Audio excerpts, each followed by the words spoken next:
Indro ankehitriny no andro fankasitrahana, indro ankehitriny no andro famonjena, ary indro nisy boky anankiray nanantona dia niankohaka teo anatrehany ka nanao hoe: Tompoko, raha mety ianao dia mahay manadio ahy.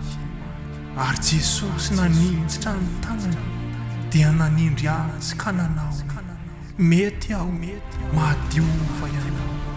Dia nadio tamin'ny abokany niaraka tamin'izay ratsy. Hoy Jesosy taminy: tsy voalaza ako fa raha ino ianao dia ho hitanao ny voninahitr'Andriamanitra. Ary no miala teo Jesosy dia nisy jamba roalahy nanaraka azy sady niantsoantso hoe: mamindra fo aminahy, ry zanak' Davido. Ary hoy Jesosy taminy: mino vai anareo fa mahay manao izany aho. Hoy izy taminy: eny Tompoko. Dia nanindry ny masony izy ka nanao hoe: tongava aminareo araka ny finoanareo. Dia nahiratra ny masony. Indro izao ny Jehovah Andriamanitra ny nofo rehetra, moa misy zava-mahagaga izay tsy haiko fa. Ary noho ny tamin'ny sabata hafa koa dia niditra tao amin'ny sinagoga Jesosy ka nampianatra. Ary nisy lehilahy anankiray maty tanana tao dia niteny tamin'ireo lehilahy maty tanana Jesosy hoe: mitsangana. Ka mijoroa etsy afovoany. Dia nitsangana izy ka nijoro, ary nijery azy rehetra manodidina izy. Dia nanao tamin'ireo lehilahy hoe: ahinjiro ny tananao. Dia nataon'izany ka sitrana ny tanany. Hoy Jesosy taminy: izao ny fananganana ny maty sy fiainana. Izay mino ahy na dia maty aza dia ho velona indray. Ary efa mbia teo akaiky ny vavahadin'ny tanàna Jesosy dia indro nisy fatin'ny lehilahy anankiray nentina nivoaka, izay zanak'alahy tokany reniny. Ary noho nahitan-draha vehivavy ny Tompo dia onena azy ka nanao taminy hoe: aza mitomany. Ary nanantona izy ka nanendry ny trano vorona. Ary hoy Jesosy: zatovo, hoy izao aminao, miarena. Dia niarina ny maty sady niteny. Ary dia natolony tamin-dreniny: aza malahelo ny fonareo, mino an'Andriamanitra. Namako, tena mino an' Jesosy tokoa ve ianao? Ary nisy vehivavy anankiray narary 12 taona izay efa nandany ny fananany rehetra tamin'ny mpanao fanafody, nefa tsy nisy nahasitrana azy akory. Rehefa izany dia nakao hivoan'i Jesosy raha vehivavy ka nanendry ny songotra viavin-dambany. Ary niaraka tamin'izay dia nijanona ny aretiny. Ary hoy Jesosy: iza moa nanendry ahy? Nisy olona nanendry ahy, fantatro fa nisy hery nivoaka avy tamiko. Ary hoy Jesosy tamin'ireo vehivavy: anaka, ny finoanao nahasitrana anao, mandehana soamantsara. Hoy Jesosy: izao tonga amin'izao tontolo izao ho fahazavana, mba tsy hitoetra ao amin'ny maizina izay rehetra mino ahy. Ary raha nandalo indray Jesosy dia nahita lehilahy jamba hatry ny fony vao teraka. Ary ny mpianany nanantona azy hoe: raby ô, iza moa no nanota? Io lehilahy io va ny ray aman-dreniny? No dia teraka jamba izy. Jesosy namaly hoe: tsy io lehilahy io no nanota nandray aman-dreny fa ny anehoana ny asan'Andriamanitra eo aminy. Rehefa nilazany izy dia nandrora tamin'ny tany ka nanao feta tamin'ny rora, dia naosiny mason'ilay jamba. Ary hoy Jesosy taminy, andeha sasao ny masonao any amin'ny farihy Siloamo.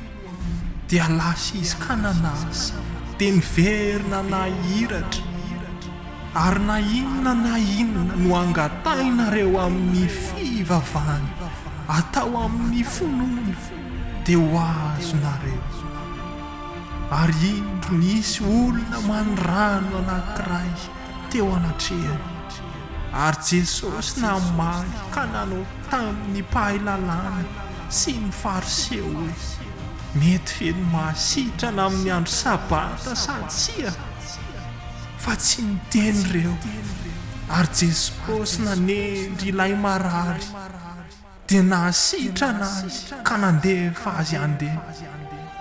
Hoy ny soratra masina hoe, minoan Jesosy Tompo dia avonjena ianao sy ny ankohonanao.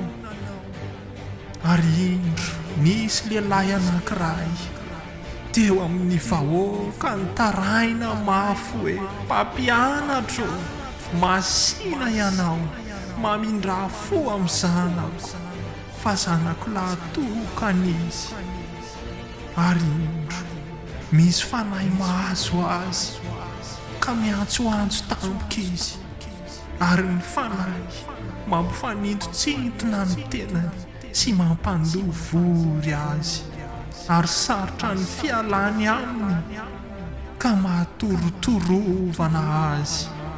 Ary raha mbola nanantona izy dia nampihindritsindritra sy nampifanintsintina azy ny demonia.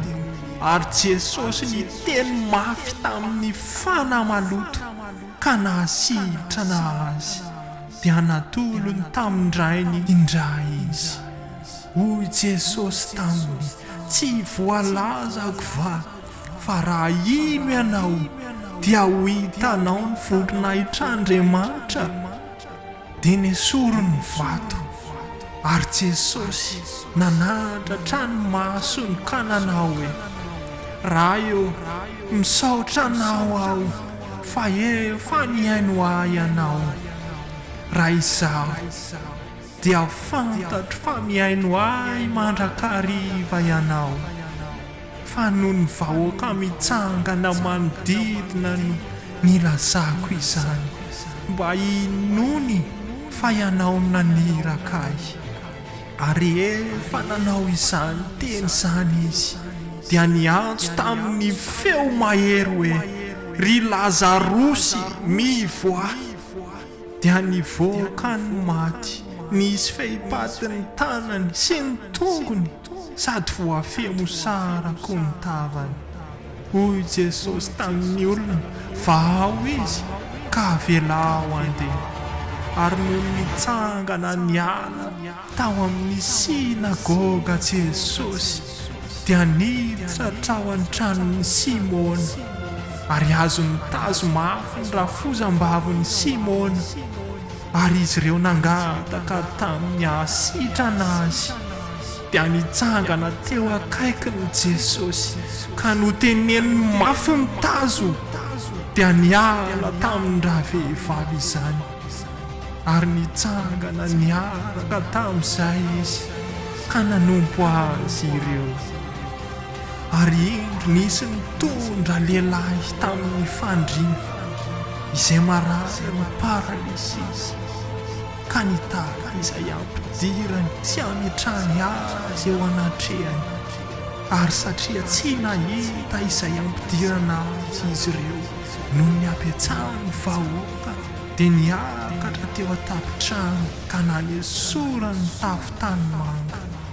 Dia nampidininy raha lehilahy mba amin'ny fandriana ho eo afovoan'ny olona dia teo anatrehan'i Jesosy. Ary raha hitan'i Jesosy ny finoan'ireo dia hoy izy, raha lehilahy voavela ny elokao mitsangana dia batao fandrinanao ary modiany an-tranonao ary tamin'izay dia nitsangana teo anatrehan'ny olona izy ka nibatany fandrinana dia lasa nody sady nankalazan'Andriamanitra.